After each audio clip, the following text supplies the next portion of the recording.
Hi friends, hello, welcome to Crazy voice. இன்றைக்கி நம்ம பார்க்க போகிறது ஒரு மர்ம நாவல் தான். வாங்க கதைக்குள்ளே போகலாம். சாரி ஃப்ரெண்ட்ஸ், 2 நாளாக கொஞ்சம் உடம்பு சரியில்லை, அதனால தான் வீடியோஸ் போட முடியலை.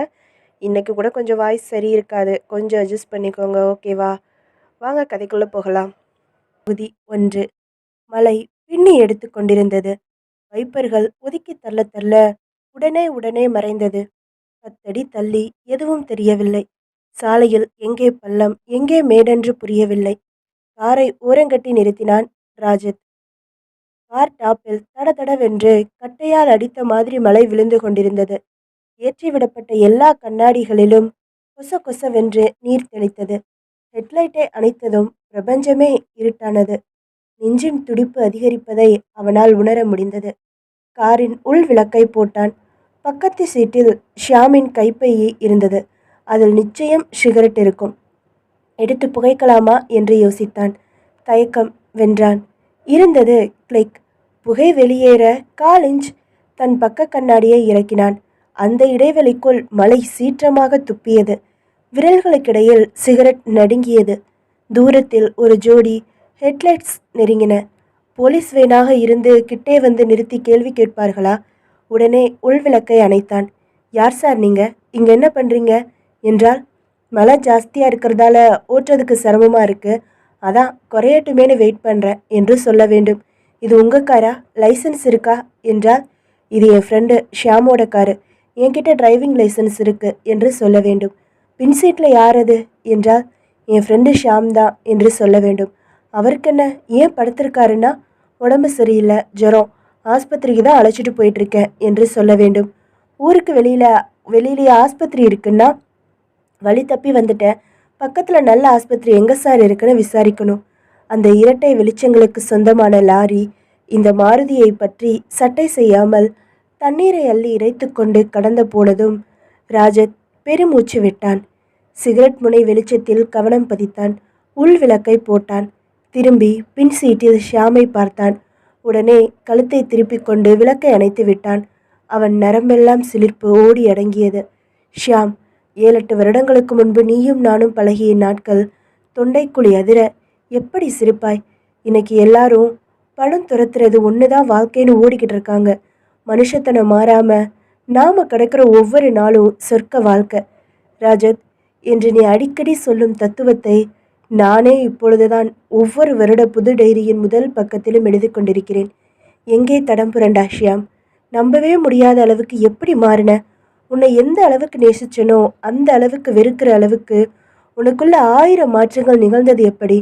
மனுஷத்தனத்திலிருந்து மாறி மிருகத்தனமா? இதோ இப்போ பிணமாக. உனக்காக அனுதாபப்படவோ அஞ்சலி செலுத்தவோ தோன்றவில்லை ஷியாம். இன்னும் கூட எனக்கு ஆத்திரமாக தான் இருக்கு. மாலினியை பொறுத்தவரை உன் மரணம் அவளுக்கு ஒரு பெரிய விடுதலை. உன்னுடைய கழுகு பிடியிலிருந்து கொஞ்ச நாளைக்கு துக்கப்படதான் செய்வா. ஆனால் கண்டிப்பாக காலம் அவன் உதடுகளுக்கு புன்னகையை கொண்டு வந்து கொடுக்கும். அவள் புன்னகையை பற்றி 100 கவிதைகள் எழுதி காட்டிய நீதானா அவள் உடம்பெங்கும் புகையிற சிகரெட்டால் புண்ணாக்கியது? மாஞ்சு மாஞ்சு எப்படியெல்லாம் காதலிச்ச?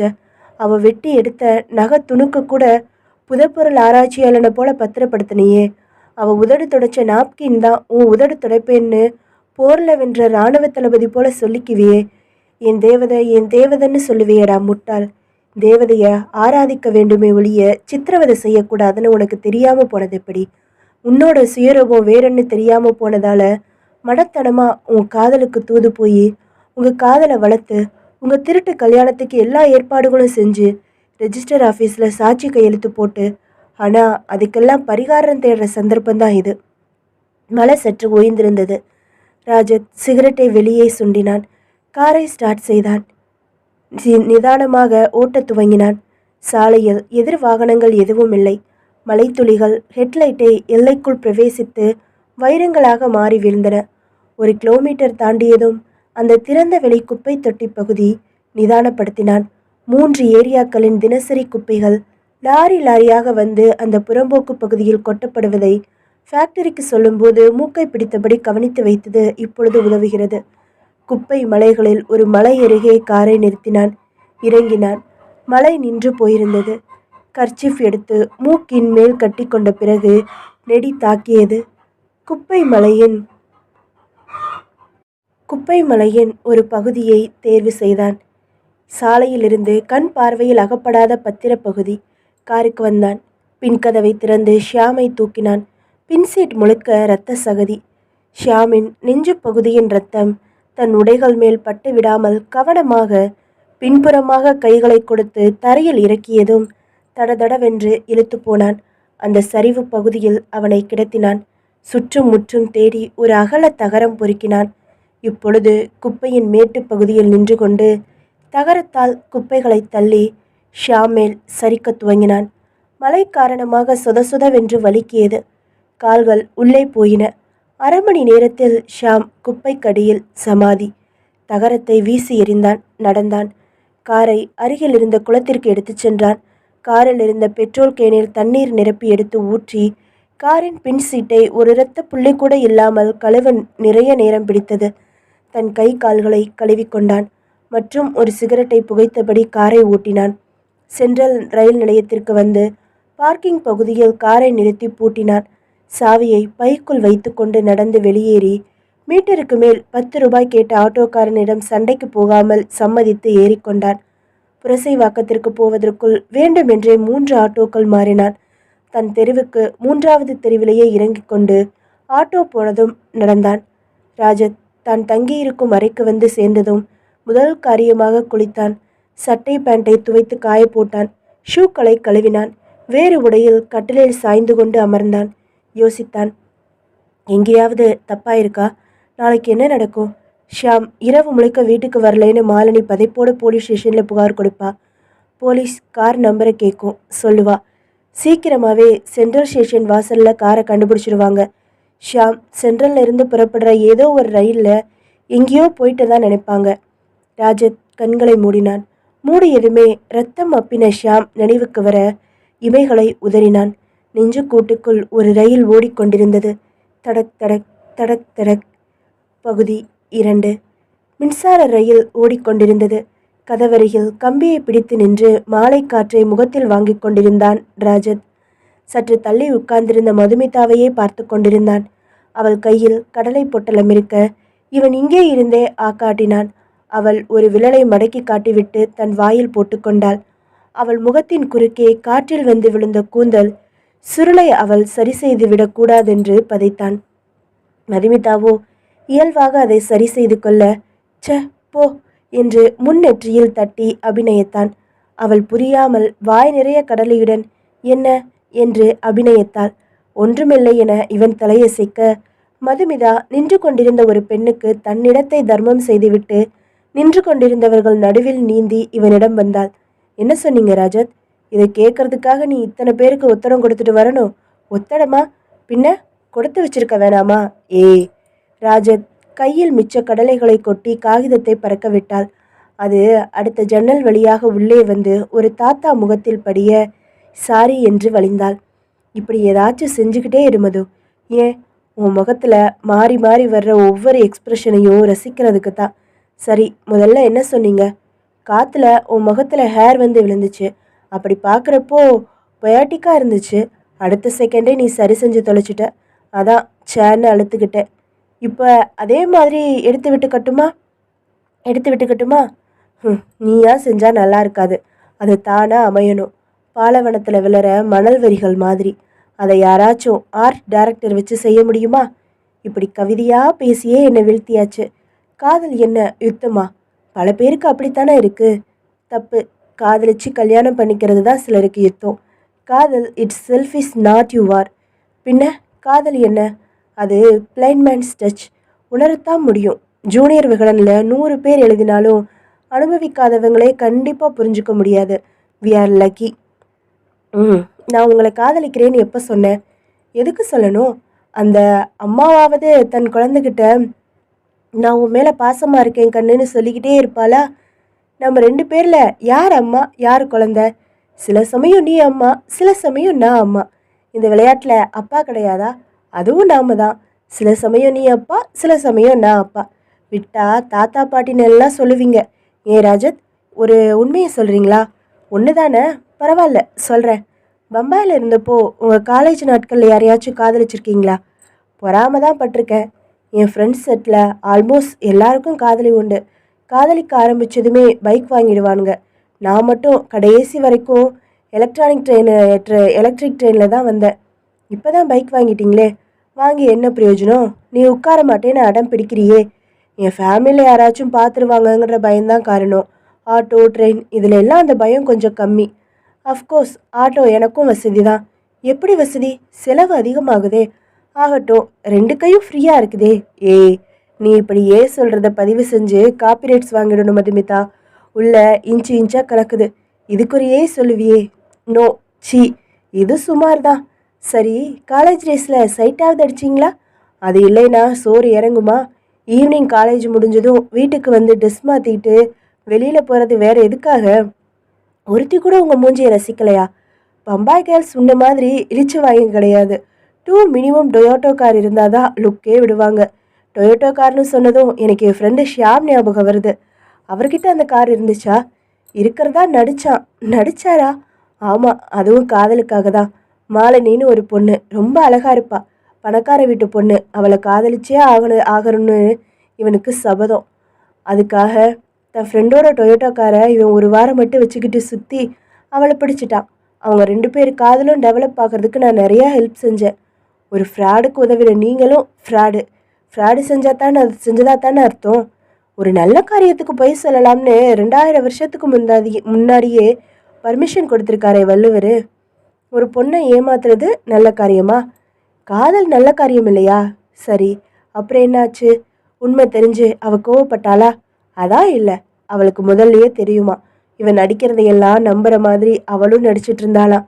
இது சூப்பர் ஃப்ராடாக இருக்கே. அவங்க அப்பா ப்ரெஸ்டீஜ் பார்க்குறவர், பெரிய லட்சாதிபதி. இவங்க கல்யாணத்துக்கு கண்டிப்பாக சம்மதிக்க மாட்டாருன்னு தெரிஞ்சுது. அதனால் நானும் சில ஃப்ரெண்ட்ஸும் சேர்ந்து இவங்க 2 பேருக்கும் திருட்டு கல்யாணம் செஞ்சு வச்சோம். அதெல்லாம் செஞ்சுருக்கீங்களா படவா? சாட்சி கையெழுத்து கூட போட்டேன். சரி, இப்போ அவங்க 2 பேரும் எங்கே இருக்காங்க? எப்படி இருக்காங்க? ராஜத் அமைதியானான். வெளியே பார்த்தான். ஏன் மௌனம் ஆயிட்டீங்க ராஜத்? இந்த கேள்விக்கு பதில் சொல்கிறதுக்கு வெக்கமாக இருக்கு மதுமிதா. வெக்கமாக இருக்கா? அவங்க இப்போது எங்கே இருக்காங்க, என்ன பண்ணுறாங்கன்னு எனக்கு தெரியாது. பதில் சொல்கிறது வெக்கமான விஷயம் இல்லை. என்னங்க இது, இவ்வளவு தூரம் பழகின ஃப்ரெண்ட்? அதுதான் வாழ்க்கை. படிப்பு முடிஞ்சு வேலை தேடி நான் சென்னைக்கு வந்துட்டேன். ஷாமும் மாலினியும் கல்கத்தாவுக்கு போனது தெரியும். கல்கத்தாலேருந்து 2-3 தபாலும் எழுதினாங்க. அப்புறம் நான் அனுப்பிச்ச லெட்டர் திரும்பி வந்துருச்சு. எங்கே போனாங்க, மாலினியோட அப்பா சமாதானமானாரா இல்லையா, எதுவுமே தெரியாது. என்னோட வேற ஃப்ரெண்ட்ஸை சந்திக்கிறப்பெல்லாம் விசாரிப்பேன், அவங்களுக்கும் தெரியல. இதை சொல்லும்போது ராஜத்துக்கு கண்கள் கசிந்தன. வெளியே பார்த்தான். ரயிலுக்கு இணையாக சாலையில் வாகனங்கள் ஓடிக்கொண்டிருந்தன. திடீரென்று பிரகாசமான ராஜத், மதுமிதா, அதோ அதோ வெள்ள மாருதியில மாலினி போறா. My goodness!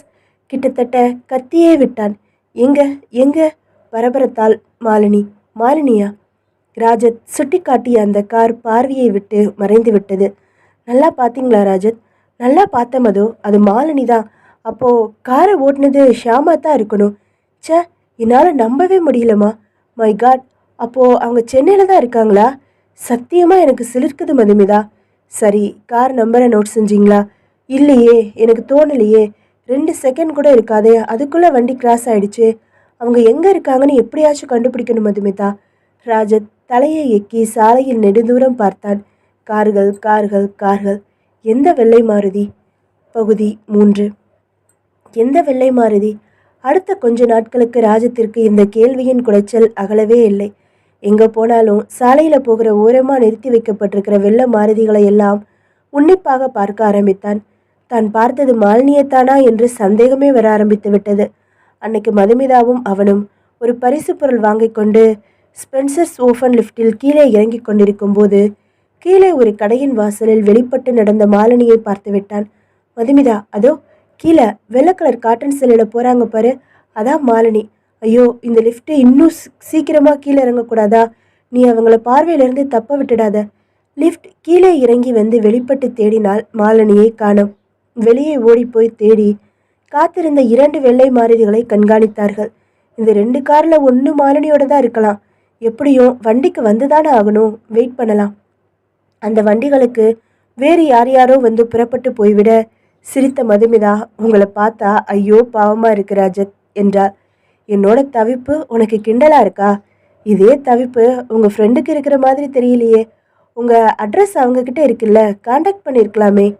நீ அட்ரஸை மிஸ் பண்ணியிருக்கலாம். ஏதாச்சும் ஒரு நல்ல ஐடியா கூட ப்ளீஸ். ஒரு ஐடியா இருக்குது, ஆனால் காஸ்ட்லி. என்ன? என் நண்பர் ஷியாம்ங்கிற முட்டாளே கீழ்கண்ட விலாசத்தில் உடனே என்னை தொடர்பு கொள் அப்படின்னு தினத்தந்தியில் முழுப்பக்க விளம்பரம் தரலாம். உன்னை உதைக்கலாமான்னு யோசிக்கிறேன். இன்னொரு பிரைட்டான ஐடியா, இதில் உங்களுக்கு அதிர்ஷ்டம் இருந்தால் ஒர்க் அவுட் ஆகலாம். என்ன இது? அந்த மாலினி ஒரு கடையிலேருந்து வெளியில் வந்ததை பார்த்தோம்ல, அவங்க அந்த கடையோட ரெகுலர் கஸ்டமராக இருந்தால் உங்களுக்கு அட்ரஸ் கிடைக்கலாம். நாட் அபவுட் ஐடியா, வா விசாரிக்கலாம். அந்த கடைக்கு வந்தார்கள். எஸ்கியூஸ் மீ சார், இப்போ கொஞ்சம் முன்னாடி உங்கள் கடைக்கு வெள்ளை கலர் காட்டன் சிலை கட்டின ஒரு லேடி ஒருத்தவங்க வந்துட்டு போனாங்கல்ல? ஆமாம், அவங்க பேர் மாலினி. எனக்கு தெரிஞ்சவங்க. அவங்க அட்ரஸ் வேணும், உங்களுக்கு தெரியுமா? இப்போ அவங்க ஒரு மெட்டல் ஸ்டாண்ட் வச்சுருக்காங்க. அது ஸ்டாக் இல்லை. ஸ்டாக் வந்ததும் தெரியப்படுத்த சொல்லி ஃபோன் நம்பர் மட்டும் கொடுத்தாங்க. அது போதுமே, ப்ளீஸ் கொடுங்க என்றான் உற்சாகமாக. எழுதி வாங்கி கொண்டு அந்த ஃபோன் நம்பருடன் அருகில் உள்ள பூத்துக்கு வந்ததும், ஒரு நிமிஷம் ராஜத், இப்போதான் அவங்க புறப்பட்டாங்க. அவங்க வீட்டுக்கு போய் சேர டைம் ஆகும் என்றார். கரெக்டு, ஆனால் வீட்டில் அந்த ஷியாம்ராஸ்கல் இருப்பானே, அவனை கூப்பிட்டு திட்டலாமே என்றான். சரி திட்டுங்க. ரொம்ப நேரம் மணி அடித்த பிறகு எடுக்கப்பட்டது. ஹலோ மிஸ்டர் ஷியாம் வீடு தானே அது? ஆமாம் என்றது பெண் குரல். நான் அவரோட ஃப்ரெண்டு, என் பேர் ராஜத். இருக்காரா? இருக்காரு, தூங்கிட்டு இருக்காரு. ராஜத் தன் வாட்சை பார்த்தான். மணி 6:30. இந்த நேரத்தில் தூங்குவதாவது? நீங்கள் யார் பேசுறது? வேலை பார்க்குற பொண்ணு பேசுகிறேன். மாலினி மேடம் வீடு தானே அது? ஆமாம், அம்மா வெளியில் போயிருக்காங்க. நான் ஷியாமோட நெருக்கமான ஃப்ரெண்டுமா. பம்பாயில் நானும் அவரும் ஒன்றா காலேஜில் படித்தோம். ரொம்ப அசந்து தூங்குறாரா? கொஞ்சம் எழுப்புங்களேன். பரவாயில்ல, ரொம்ப வருஷம் கழித்து பேசுகிறேன். அது வந்துங்க, சார் பேசுகிற நிலைமையில் இல்லைங்க. நீங்கள் அப்புறமா அம்மா கிட்ட பேசிக்கங்க, வச்சிடுறேன். ராஜத்திற்கு குழப்பமாக இருந்தது. பேசிய விவரம் சொன்னதும், என்ன அர்த்தம் இதுக்கு என்றாள் மதுமிதா. தெரியலையே, நாம் எதுவும் யோகிக்க வேணாம். 2 மணி நேரம் கழித்து நான் என் ரூமுக்கு பக்கத்துலேருந்து கூப்பிட்டு மாலினிகிட்ட பேசிக்கிறேன். இப்போ நம்ம மூளை கெடுத்துக்க வேணாம். வா, ரெஸ்டாரண்ட் போகலாம்.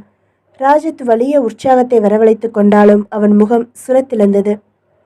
பேசுகிற நிலையில் இல்லை என்றால் என்ன அர்த்தம்? உடல்நிலை எதுவும் சரியில்லையா? ஏதாவது விபத்து ஏற்பட்டு பேசுகிற சக்தி இழந்து? சச்சா, அப்படியெல்லாம் நினைக்காத மனமே. கார்கள் ஒன்றை ஒன்று துரத்தின. பகுதி 4. கார்கள் ஒன்றை ஒன்று துரத்தின. அந்த டெலிஃபோன் பூத்திற்கு நுழைந்தான் ராஜத். மணி 9:30. நிச்சயம் மாலினி வீட்டுக்கு வந்திருப்பா. ஹலோ மிஸ்டர் ஷியாம் வீடு தானே? ஆமாம், மாலினியின் குரலே தான். மாலினி, நான் ராஜத் பேசுகிறேன். ஹலோ ராஜத், எப்படி இருக்கீங்க? உங்கள் அட்ரஸை தொலைச்சிட்டு நான் தவிச்சிட்டு இருந்தேன். வேலைக்காரி சொன்னா உங்கள் நம்பரை கேட்டுக்கலைன்னு சொன்னதும் எனக்கு கோபம் வந்து சத்தம் போட்டுட்டேன். ஆமாம், எப்படி இந்த நம்பரை பிடிச்சிங்க? ஈவினிங் ஸ்பென்சர் பிளாஸாவில் நீங்கள் ஷாப்பிங் வந்திருந்தீங்களா? ஒரு ஸ்டாண்டு விசாரித்து உங்கள் நம்பர் கொடுத்துட்டு நகர்ந்தீங்க. நாங்கள் லிஃப்டில் இருந்து உங்களை பார்த்துட்டோம். குரல் கொடுத்தாலும் கேட்காது. இறங்கி வந்து பார்த்தா உங்களை பிடிக்க முடியல. அந்த கடையில் விசாரித்து நம்பரை வாங்கணும். வாங்கணுமா? மேரேஜ் ஆகிடுச்சா உங்களுக்கு? ஆக போகுது. All the best Rajat. எப்படி இருக்கீங்க மாலினி? இருக்கோம்.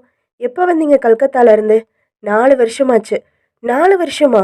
ஒரே ஊரில் இருந்துக்கிட்டு பார்க்க முடியல பாருங்க. என்ன பண்ணுறான் ஷியாம் ராஸ்கல்? பிஸ்னஸ் செஞ்சார், இப்போ செய்யலை. ஈவினிங் 6:30 மணிக்கு தூங்குறதா சொன்னாலே வேலைக்காரி. பக்கத்தில் இருக்கானா அவன்? ஹலோ மாலினி, என்னாச்சு? ராஜத், நான் உங்களை பார்க்கணும். நேரில் விவரமாக சொல்கிறேன். நிறைய பேசணும். பேசலாமே. உங்கள் அட்ரஸ் சொல்லுங்கள், வர்றேன். அட்ரஸ் சொல்கிறேன், ஆனால் நீங்கள் இங்கே வர வேணாம் ராஜத். தப்பாக எடுத்துக்காதீங்க. காரணமாக தான் சொல்கிறேன். நேரில் விவரமாக சொல்கிறேனே. உங்கள் வீட்டு அட்ரஸ் சொல்லுங்கள். வீடு இல்லை, ரூம். எனக்கு ஆஃபீஸ் சோழிங்கபுரத்தில் ஒரு ப்ரைவேட் கம்பெனியில் வேலை பார்க்குறேன். புரசவாக்கத்தில் ரூம் இருக்குது. ரூம் வசதிப்படாதுங்க மாலினி. ஏதாச்சும் காமனான பிளேஸில் சந்திக்கலாமா? உங்களுக்கு ஆட்சேபணம் இல்லைனா? இதில் என்ன ஆட்சேபணம் இருக்குது? நாளைக்கு காலையில் 10 மணிக்கு பனகல் பார்க் வரீங்களா? சரி, உங்களுக்கு ஆஃபீஸ் இருக்குல்ல? பரவாயில்ல, லீவு போட்டுடுறேன். வந்துடுறேன் மாலினி. சரி, பேர் என்ன? என்ன பேர்? வந்தோம் பார்த்தோம்னு சொன்னீங்களே, அந்த பொண்ணு பேர் மதுமிதா. காதலா? ஆமாம். அவங்க சைடு க்ரீன் சிக்னல் விழுந்துடுச்சா? இன்னும் இல்லை. விழலைனாலும் பரவாயில்ல. நீங்கள்லாம் இருக்கீங்களே, வந்து ரெஜிஸ்டர் ஆஃபீஸில் சாட்சி கையெழுத்து போட மாட்டிங்களா என்ன? நான் போட்ட மாதிரி. நீங்கள் எனக்கு செஞ்ச பாவத்தில் ஒன்று ராஜத் அது. என்னங்க மாலினி இப்படி சொல்கிறீங்க? நாளைக்கு நேரில் விபரமாக சொல்கிறேன். ஷாம் கூட நான் பேச முடியாதா மாலினி? பேசலாம். நீங்க மட்டும் பேசலாம். அவர் பேச மாட்டாரு. எனக்கு எதுவும் புரியல. நிறகுடமா இருக்காரு. புரியல. அவர் உயிர் வாழ்றது ஆக்ஸிஜனால இல்ல. விஸ்கியால ராஜத். My God! எப்பயிலேருந்து இப்படி? நாளைக்கு பேசுவோம். சென்னையில எனக்கு சொந்தக்காரங்களோ, ஃப்ரெண்ட்ஸோ யாருமே இல்ல. இப்போ உங்களோட பேசுறதுல எவ்வளவு தெம்பா உணர்றேன்னு தெரியுமா? என் ப்ராப்ளத்த சொல்றேன். உங்களால முடிஞ்சா தீர்த்து வைங்க. பாப்போம். Good night. குட் நைட் என்று விட்டு கனத்த இதயத்துடன் வெளியே வந்தான் ராஜத். ஒரு கார் நீளமாக ஹாரன் அடித்துவிட்டு கடந்தது. பகுதி 5. ஒரு கார் நீளமாக ஹாரன் அடித்துவிட்டு கடந்தது. அது கடந்ததும் சாலையை குறுக்கில் கடந்து பனகல் பார்க்கின் வாசலுக்கு வந்தான் ராஜத். உள்ளே நுழைந்து கண்களை அலைய விட்டு ஒரு சிமெண்ட் பெஞ்சில் மாலினி அமர்ந்திருப்பதை பார்த்தான். அவளிடம் வந்து குட் மார்னிங் என்றான். குட் மார்னிங் என்ற மாலினியின் குரலில் இருந்த செயற்கை உற்சாகம் கூட கண்களில் இல்லை. உட்காருங்க என்று தனக்கருகில் கை காட்டினாள். அமர்ந்தான். வாழ்க்கையின் களைப்பு அவள் முகத்தில் படிந்திருந்தது. தூசு படிந்த தேவதை. கொஞ்சம் வினாடிகளை மௌனம் ஜீரணித்தது. நீங்க ஒர்க் பண்ற ஆஃபீஸ் என்ன? உடம்பு வலிக்கு மருந்து தயாரிக்கிறாங்க. உங்க போஸ்ட் என்ன? சூப்பர்வைசர். மறுபடியும் மௌனம். என்னாச்சுங்க மாலினி? தன் நகங்களை பார்த்து கொண்டாள். ரொம்ப சந்தோஷமா இருந்த அடுத்த சுழற்சியில ரொம்ப சோகத்துக்கு வந்துதானே ஆகணும் ராஜத். கல்கத்தாவில் எவ்வளவு சந்தோஷமா இருந்தோம் தெரியுமா? அவருக்கு அங்க அமைஞ்ச ஃப்ரெண்ட்ஸ் சரியில்லை. சீட்டாட்டத்தையும் மது பழக்கத்தையும் கற்றுக் கொடுத்துட்டாங்க. தினம் செலவு அதிகமாச்சு. அதனால சம்பாதிக்கிறதுலையும் தீவிரம் காமிச்சாரு. ஆனா சில தோல்விகள். நடுவில் எங்க அப்பாவை சமாதானப்படுத்த நான் எடுத்த பல முயற்சிகள் எடுபடவே இல்லை.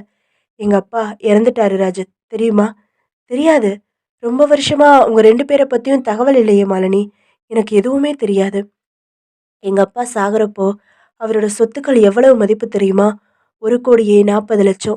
அத்தனைக்கும் ஒரே வாரிசு நான். ஆனா அப்பாவை எதிர்த்துக்கிட்டு லவ் மேரேஜ் செஞ்சுக்கிட்டதால அப்பா என் மேல உள்ள கோவம் தீராம பூரா சொத்துக்களையும் பிரிச்சு 7 அனாதை இல்லங்களுக்கு எழுதி வச்சிருந்தது அப்புறம்தான் எங்களுக்கு தெரியும். அவ்வளவு தூரம் கோபமா? எங்க அப்பா பிடிவாதம் எனக்கு தான் தெரியும். அந்த அதிர்ச்சியை என்னால தாங்கிக்க முடிஞ்சது. ஆனா ஷியாமால தாங்க முடியல. ரொம்ப இடிஞ்சு போயிட்டாரு. அவ்வளவு சொத்து நமக்கு வரும்னு கனவு கண்டுகிட்டு இருந்தேன். ஏகப்பட்ட பிளான்ஸ் வச்சிருந்தேன்னு புலம்ப ஆரம்பிச்சவரு அப்புறம் திட்ட ஆரம்பிச்சாரு. உன் சொத்தை எல்லாம் மனசுல வச்சுக்கிட்டு தான் உன்னை திட்டம் போட்டு துரத்தி துரத்தி லவ் பண்ணி வளைச்சேன். எல்லாம் வேஸ்டா போச்சேன்னு அவர் சொன்னப்போ நான் நொறுங்கிட்டேன் ராஜத். நிஜமா காதலிக்கலைன்னு புரிஞ்சப்போ என்னால தாங்கிக்கவே முடியல. ஷியாம் மேல ஒரு வெறுப்பு வளர ஆரம்பிச்சது. அதே மாதிரி இந்த சொத்து கை நழுவினதுல ஏற்பட்ட ஆத்திரத்தை என் மேல காட்ட ஆரம்பிச்சிட்டாரு ராஜத். என் உடம்புல அவர் சிகரெட்டால சுட்ட தழும்புகள் எத்தனை இருக்கு தெரியுமா? பார்ல குடிக்கிறாரு, வீட்டுக்கு வந்து குடிக்கிறாரு, 24 மணி நேரமும் போதையிலேயே இருக்காரு. அட்வைஸ் செஞ்சா அரை, எடுத்து சொன்னா எட்டி உதைக்கிறாரு. மாலினி தன் கைப்பையிலிருந்து கர்ச்சிப் எடுத்து கண்களில் ஒற்றி கொண்டாள். பணம்னா அவ்வளவு வெறுத்தவனா பணத்துக்காக இப்படி மாறினா? சீட்டாட்டத்துல தோக்க பணம் வேண்டியிருக்கே. தண்ணி அடிக்க பணம் வேண்டியிருக்கே. பணத்தை உதாசீனப்படுத்தின சமயத்துல இந்த தேவைகள் இல்லை. ரெண்டாவது, ஷியாம் ஒரு வேஷதாரி ராஜத். எதை அவர் வெறுக்கிறதா சொல்றாரோ அதை ரொம்ப விரும்புறாருன்னு அர்த்தம். எதை விரும்புறாரோ அதை உள்ளுக்குள்ள வெறுக்கிறாருன்னு அர்த்தம். என்னை காதலிச்சதும் போய், அவர் பணத்தை வெறுத்ததும் போய். இப்போ குடும்ப செலவுக்கு வருமானம். நான் ஒரு அலுவலகத்துல வேலை பார்க்குறேன். 10,000 சம்பளம். இப்போ அந்த வேலையும் விட சொல்றாரு. ஏன்? புதுசா ஒரு வியாதி சேர்ந்திருக்கு ராஜத். என்ன அது? சந்தேக வியாதி. ச்சே, உங்களையா? அந்த வியாதி வந்துட்டாதான் புத்தி கெட்டுடுமே.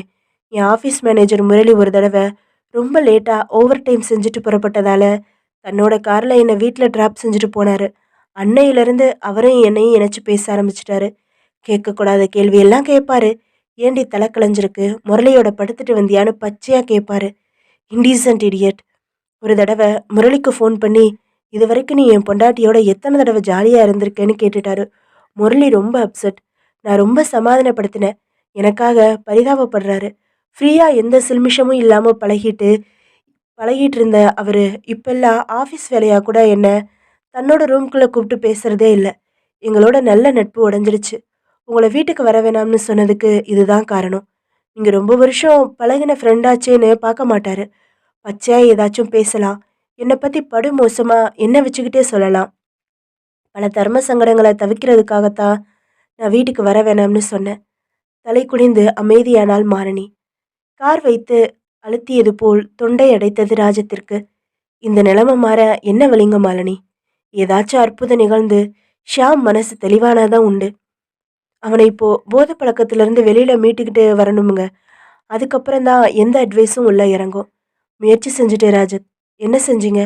இதுக்காகவே உள்ள ஸ்பெஷல் ஆஸ்பத்திரிக்கு வலுக்கட்டாயமா அழைச்சிட்டு போய் அட்மிட் பண்ணேன். 2வது நாளே தப்பிச்சு வந்துட்டாரு. ஜன்னல் கண்ணாடிய உடைச்சு கையில எடுத்துக்கிட்டு, இன்னொரு தடவை என் இஷ்டத்துக்கு விரோதமா ஏதாச்சும் செஞ்சா, உன்னையும் குத்திட்டு, என்னையும் குத்திக்குவேன்னு சொல்றாரு. ஒவ்வொரு சமயம் அவரோட பார்வைய பார்த்தா பயமா இருக்கு ராஜத். எந்த சமயம் எனக்கு எதுவும் நடக்கலாம்னு ஒரு திக்குங்கிற ஒரு இதுலயே இருக்கிற மாரி இருக்கு. ஒரு ராத்திரி கூட நான் இப்பல்லாம் நிம்மதியா தூங்குறதில்ல. இதுக்கு ஒரு முடிவு கட்டியாகணுங்க. நடந்துட்டு இருக்கிறது மகத்தான அநியாயம். நான் செஞ்சு பார்த்து, மிரட்டி பார்த்து, அடாவடியா நடவடிக்கை எடுத்து, எல்லா விதமாவும் முயற்சி செஞ்சு சோர்ந்துட்டேன். எனக்கு இந்த பிரச்சனையிலிருந்து விடுதலைனா அதுக்கு ஒரே வழிதான். சாவுதான். மாலினி, ஆமா. நான் செத்துட்டா அப்புறம் ஏது பிரச்சனை? என்ன பேச்சு இது? ஒரு எக்ஸ்ட்ரீம் நிலைமையில இருக்கேன் ராஜத். எனக்காக நீங்க கவலைப்படலாம். ஆனா என் மனசோட பாரத்தை பரிபூரணமா உங்களால உணர முடியாது. உண்மைதான். ஆனா வாழ்க்கை வாழ்றதுக்கு தானே ஒழிய சாகிறதுக்கு இல்லைங்க மாலினி. கொஞ்சம் தைரியமா இருங்க. ஷியாம திருத்தி சரி செஞ்சிட முடியும்னு எனக்கு நம்பிக்கை இருக்கு. நான் பேசி பார்க்குறேன். 10 பேர் முயற்சியில் இறங்காத ஒரு பூட்டு 11வது ஆளுக்கு பாராத விதமா திறக்கலாம் இல்லையா? தாராளமா பேசுங்க. முயற்சி பண்ணுங்க. இன்னும் 3 நாள்ல எங்க வெட்டிங் டே வருது. அன்னைக்கு கொஞ்சம் நல்ல மூட்ல இருப்பாரு. அப்போ வர்றீங்களா? சரி. நாம இப்படி சந்திச்சு பேசினத சொல்ல வேணாம். நிச்சயமா. தன் வாட்சை பார்த்து கொண்டாள் மாலினி. நான் புறப்படட்டுமா? மாலினி, தைரியத்தையும் நம்பிக்கையை மட்டும் எப்பவும் விட்டுடாதீங்க. தலையசைத்தாள். வெறுமையுடன் நடந்தாள். அவளையே பார்த்து கொண்டிருந்தான். பகுதி 6. இப்பொழுது அவளையே பார்த்து கொண்டிருந்தான். என்ன ராஜத் அப்படி பார்க்குறீங்க என்றாள் மதுமிதா. அவன் கட்டிலில் கவிழ்ந்து கிடந்த புத்தகத்தை எடுத்து அட்டையை மட்டும் பார்த்தாள். இவ்வளவு காலையில எதுக்கு என்ன தேடி வந்த மது? அதை சொல்லிட்டு அப்புறமா புக்க படியேன். எங்க பெரிய பாட்டி திடீர்னு இறந்துட்டாங்க. ராத்திரி தந்தி வந்துச்சு. என்னை தவிர எல்லாரும் போயிட்டாங்க. ஊர்ல இருந்து திரும்பி வர 2 நாள் ஆகும். நான் மட்டும் வீட்டில் இருக்கிறதுனோ நீங்க எங்க வீட்டுக்கு வர்றதா சொன்னீங்க. ஞாபகம் இருக்கா? ம். என்ன இது இவ்வளவு சுவாரஸ்யமான விஷயம் சொல்ற? கொஞ்சம் கூட ஆர்வமே இல்லாம கேக்குறீங்க. அவனை உற்று பார்த்தாள். ஆமா, என்ன ராஜத் உங்க கண்ணெல்லாம் இப்படி சிவந்திருக்கு? ஏன்? ராத்திரி சரியா தூங்கல மது. ஏன்? ஏதோ வேண்டாத கனவு. 4 தடவை எந்திரிச்சு தண்ணி குடிச்சிட்டு படுத்துட்டேன். சரி, சட்டுப்புட்டுன்னு குளிச்சுட்டு கிளம்புங்க. எங்க? எங்க வீட்டுக்கு தான். இன்னொரு சந்தர்ப்பத்துல வர்றேன் மது. ஏன் இப்படி டல் அடிக்கிறீங்க? நீங்க போய் குளிச்சுட்டு வந்துட்டா மூடுக்கு வந்துடுவீங்க ராஜத். நான் என்னெல்லாம் பிளான் பண்ணி வச்சிருக்கேன் தெரியுமா? என்ன? காலையில டிஃபன், மத்தியானம் லஞ்சு 2மே என் கையால நானே சமைச்சு போட நினைச்சேன். ஒரு ஒத்திகை கொடுத்தனோ? பதில் சொல்லவில்லை ராஜத். போங்க ராஜத், என்னை படுத்துறீங்க. வழக்கமா இந்த இடத்துல உன் ஒத்திகையில பெட்ரூம் சமாச்சாரமும் உண்டான்னு கேட்க வேணாமோ? நான் ஏன்னு சினுங்க வேணாமா? அதான் மூடலேன்னு சொல்றேன்ல. அரைக்கதவின் இடுப்பு வழியாக தினசரி வந்து சறுக்கியது. அதை பார்த்ததும் ஆர்வப்பட்ட ராஜத் அவசரமாக கட்டிலிலிருந்து எழுந்து சென்று அதை எடுத்தான். அவசரமாக புரட்டி ஏதோ செய்தியை தேடினான். எதுவும் இல்லை என்றதில் திருப்தியுற்றான். என்ன தேடினீங்க பேப்பர்ல? ஒன்னும் இல்ல மது, இப்படி உட்கார. கட்டிலில் அமர்ந்தாள். என்னவா? எதுக்கும் உதவாத பொருளை தூக்கி போடுறோம் இல்லையா? அது மாதிரி எதுக்கும் உதவாத ஒரு மனுஷனை இந்த உலகத்தை விட்டு தூக்கி போடுறது சரியா தப்பா? என்ன கேள்வி இது சம்மந்தம் இல்லாம? எனக்கு ஒன்றும் புரியல. என்ன புரியல இதுல? இப்போ உங்க வீட்ல நீ வளர்க்கிறியே ஜூலி, அதுக்கு திடீர்னு வெறி பிடிச்சா என்ன செய்வ? டாக்டர் கிட்ட காட்டுவேன். அதுக்கெல்லாம் கட்டுப்படாம வெறி ஜாஸ்தியா இருக்கு. எந்த நிமிஷமும் அது யாரையும் பாஞ்சு குதறிடலாம்ங்கிற ஒரு சூழ்நிலையில உருவானா, அப்போ மனச கல்லாக்கிட்டு கொன்னுட வேண்டியதுதான். அது பாவம் இல்லையா? அத பாவம் பார்த்தா நாம பாவம் இல்லையா? அது கடிச்சிட்டா நாம செத்துருவோமே. அதனால வெறிபிடிச்ச நாயை கொல்றது ஒரு தற்காப்பு தான். அதே மாதிரி வெறி பிடிச்ச மனுஷனை கொல்றதும் சரியா மது? நாயும் மனுஷனும் ஒன்னா? பல சமயம் மனுஷன் நாயை விட கேவலமா நடந்துக்கிறா மது. ஆனா மனுஷனுக்கு திருந்துறதுக்கு சந்தர்ப்பம் இருக்கே. திருந்தாத ஜென்மங்கள் உண்டே. சரி, எதுக்கு இந்த கேள்வி இப்போ? சொன்னேனே, பயங்கரமான கனவு. அந்த கனவுல வெறி பிடிச்ச ஒருத்தன் கொல்லப்படுறான். அதான் குழப்பமான சிந்தனை. சாரி, உன்னையும் அப்செட் பண்ணிட்டேன் இல்ல? கொஞ்சம் இரு, நான் குளிச்சுட்டு வந்துடுறேன். ராஜத் துண்டெடுத்துக்கொண்டு குளியல் அறைக்கு சென்றான். ஜன்னல் வழியாக ஜில்லென்ற காற்று வீசத் தொடங்கியது. பகுதி 7. ஜன்னல் வழியாக ஜில்லென்று காற்று வீசத் தொடங்கியது. இன்ஸ்பெக்டர் பிரகாஷ் ஒரு எஃப்ஐஆர் தயார் செய்து கொண்டிருந்த போது பதட்டத்துடன் அவர் எதிரில் நின்றாள் மாலினி. நிமிர்ந்தார். அவள் தோற்றம் பேனாவை மூட வைத்தது. உட்காருங்க என்று சொல்ல வைத்தது. சார், நேற்று ராத்திரி முழுக்க என் ஹஸ்பண்டை காணோம். எல்லா இடத்துலையும் விசாரிச்சுட்டேன். ஒரு தகவலும் கிடைக்கல. குரல் நடுங்கியது மாலினிக்கு. கொஞ்சம் ரிலாக்ஸ் பண்ணிக்கிட்டு விவரமா சொல்லுங்க. முதல்ல உங்க வீடு எங்க இருக்கு? அமைஞ்சுக்கரையில. நீங்க வந்திருக்கிற ஸ்டேஷன் சரிதான். உங்க ஹஸ்பண்ட் பேர் என்ன? ஷியாம். என்ன செய்றாரு? கொஞ்ச நாள் முந்திரி பருப்பு வாங்கி வெளிநாட்டுக்கு அனுப்பிட்டு இருந்தாரு. இப்ப பண்றதில்ல. ப்ராப்பர்ட்டி இருக்கு சார். ஆனா எங்க குடும்பத்துல பிரச்சனை. என்ன பிரச்சனை? அவர் ஒரு ஆல்கஹாலிக். மதுவுக்கு பயங்கரமான அடிமை. தூங்குற நேரம் போக எப்பவுமே போதையில மிதக்கணும் அவருக்கு. எவ்வளவோ சொல்லியும் திருந்தல. இது சம்மந்தமா எப்பவுமே எங்களுக்குள்ள தகராறு வரும். வர வர அவருக்கு என் மேல வெறுப்பு. உன்னை விட்டு சொல்லாம கொள்ளாம ஒரு நாள் ஓடி போயிடுறேன். அப்பதான் எனக்கு நிம்மதின்னு அடிக்கடி அவர் சொல்வாரு. நேற்று சாயங்காலம் 4 மணிக்கு வெளியில போனவர் திரும்பி வரல சார். இந்த நிமிஷம் வரைக்கும் எந்த தகவலும் இல்லை சார். எனக்கு ரொம்ப கவலையா இருக்கு. அவரை கண்டுபிடிச்சு கொடுங்க சார் என்றாள் மாலினி. வழக்கமா எத்தனை மணிக்கு வீடு திரும்புவாரு? 11 மணிக்கு வந்துடுவாரு. எங்க போவாரு? 3 பார்க்குகளுக்கு வழக்கமா மாறி மாறி போவாரு. என்னதான் குடிச்சாலும் மயக்கம் போட்டு விழுத்து இன்னொருத்தர் கூட்டிட்டு வந்து வீட்டில் விடுற நிலைமைக்கு அவர் போனதே இல்லை. அதே மாதிரி என்ன போதையிலையும் கொஞ்சம் கூட தப்பு செய்யாம அழகா கார் ஓட்டுவார் அவரு. நேத்து கார் எடுத்துட்டு தான் போனாரா? ஆமா சார். அப்போ காரையும் சேர்த்து தேடணும். இது கொஞ்சம் சுலபம் மேடம். நீங்க அப்படி உட்கார்ந்து விவரமா ஒரு புகார் எழுதி கொடுத்துருங்க. மிஸ்டர் ஷியாமோட ஃபோட்டோ கொண்டு வந்திருக்கீங்களா? நானும் அவருமா நிற்கிற ஃபோட்டோ தான் அவசரத்தில் கைக்கு கிடைச்சது. பரவாயில்ல. உங்க புகார்ல உங்க கார் நம்பர், கலர், ஏதாச்சும் தனி அடையாளங்கள் இருந்தா அதையெல்லாம் எழுதுங்க. ஷியாம் வழக்கமா போவார்னு சொன்னீங்களே, அந்த பார்ஸோட பேர்களையும் எழுதுங்க. உங்க ரிலேட்டிவ்ஸ், ஃப்ரெண்ட்ஸ் எல்லார் வீட்லயும் விசாரிச்சிட்டிங்களா? ஒருத்தர் பாக்கி விடாம எல்லாரையும் ஃபோன் பண்ணி விசாரிச்சிட்டேன் சார். ரைட்டர்கிட்ட உங்க புகாரை கொடுத்துட்டு போங்க. கொஞ்சம் விசாரிச்சுட்டு உங்களை காண்டாக்ட் பண்றேன். வீட்டில் ஃபோன் இருக்கா? இருக்கு சார். மறக்காம நம்பர் எழுதுங்க. அதற்கு மேல் அவள் விஷயத்தில் மேற்கொண்டு பேச எதுவுமில்லை என்பது போல இன்ஸ்பெக்டர் பிரகாஷ் தான் எழுதி கொண்டிருந்த ரிப்போர்ட்டை தொடர ஆரம்பித்தார். மாலினி மற்றொரு நாற்காலிக்கு மாறி கம்ப்ளைண்ட் எழுதி தர துவங்கினாள். அவள் போனதும் ஜெயசீலன் என்ற சப் இன்ஸ்பெக்டரை அழைத்து, இதை கொஞ்சம் பாருங்களேன். முதல்ல அந்த கார் நம்பரை டிராஃபிக் டிபார்ட்மெண்ட்டுக்கு கொடுங்க. நேற்று ராத்திரி ஏதாச்சும் ரோடு ஆக்சிடென்ட் உண்டான்னு விசாரிங்க. பார்கள்ல லேசா விசாரிங்க. பாவம், சி இஸ் ஒரீட் என்றார் பிரகாஷ். ஜெயசீலன் புறப்பட்டார். வானத்தில் மேகங்கள் ஒரே திசையில் நகர்ந்தன. பகுதி 8. வானத்தில் மேகங்கள் ஒரே திசையில் நகர்ந்தன.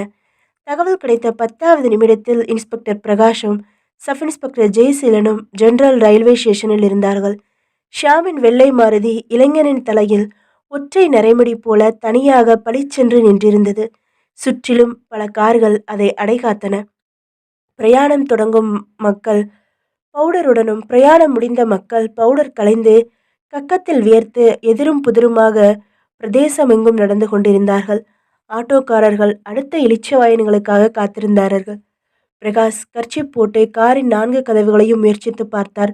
திறக்க முடியவில்லை. எல்லா பக்கங்களிலும் கருப்பு கலர் பேப்பர் ஒட்டப்பட்டிருந்தது. முன்புற கண்ணாடியில் கண் பதித்து காருக்குள் பார்த்தார். ஷியாம் பக்கத்தில் 800 இல்லைனா அரக்கோணம் வரைக்கும் போயிருக்கணும் ஜெய்சிலன். ஒரு நாள் ட்ரிப்பில் போகிறவங்க இப்படி காரை ராத்திரி முழுக்க பார்க் செஞ்சுட்டு போகிறதுண்டா? ஆனால் எதுக்கு வீட்டில் சொல்லாமல் போகணும்? வீட்டில் தான் ரப்சர் இருக்கே, தவிக்கட்டுமேனு போயிருக்கலாம். ஜெய்சீலன் நம்பிக்கைப்படாமல் காரை இன்ச்சு இன்ச்சாக பார்வையில் நினைத்தார். முகர்ந்து பார்த்தார். பிரகாஷ் கொஞ்சம் தள்ளி பார்க்கிங் சீட் போடுவதற்கு நின்று கொண்டிருந்தவனை சைகை காட்டி அழைத்தார். வந்தான். இந்த வண்டி எவ்வளவு நேரமாக இந்த இடத்துல பார்க் ஆயிருக்கு தெரியுமா? நேற்று ராத்திரி 11 மணிலேருந்து நிற்கிது சார். வந்த ஆள் பார்க்கிங் சீட்டு போடலை. திரும்ப வண்டி எடுக்க வர்றப்போ போட்டுக்கலாம்னு நான் கார் நம்பரை மட்டும் நோட் பண்ணி வச்சுட்டேன். ராத்திரி பூரா அந்த ஆள் காரை எடுக்க வரவே இல்லை சார். நீ எங்கே குறித்து வச்சிருக்க? காமி. அவன் சிறிய பாக்கெட் நோட்டை புரட்டி காட்ட அதில் வரிசையாக நிறைய கார் எண்களும் அவற்றிற்கு அருகில் நேரமும் குறிக்கப்பட்டு எண்கள் சுழிக்கப்பட்டிருந்தன. ஷாமின் கார் எண் மட்டும் சுழிக்கப்படவில்லை. அந்த கார் எண்ணுக்கு நேராக 11:05 என்று நேரம் எழுதப்பட்டிருந்தது. உன் பேர் என்ன? சோழராஜன் சார். உனக்கு அந்த ஆளை ஞாபகம் இருக்கா? யாரை சார்? இந்த காரை விட்டுட்டு போனவனை கேட்குறேன். ஓரளவு ஞாபகம் இருக்கு, பார்த்தா சொல்லிடுவேன். கையில் சூட்கேஸ் எதுவும் வச்சுருந்தாரா? இல்லை சார், சும்மா தான் இறங்கி போனார். யாரையோ வழி அனுப்ப போகிறாருன்னு நினச்சேன். இறங்கி ஸ்டேஷனுக்குள்ளே போனாரா? ஆமாம் சார். என்ன ட்ரெஸ் பண்ணியிருந்தாரு? பேண்ட் ஷர்ட்டு தான். என்ன கலர் பேண்ட்டு, என்ன கலர் சட்டை ஞாபகம் இருக்கா? பேண்ட்டு ஏதோ டார்க் கலர் சார். ஆனா சட்டை சூப்பர் ஒயிட்.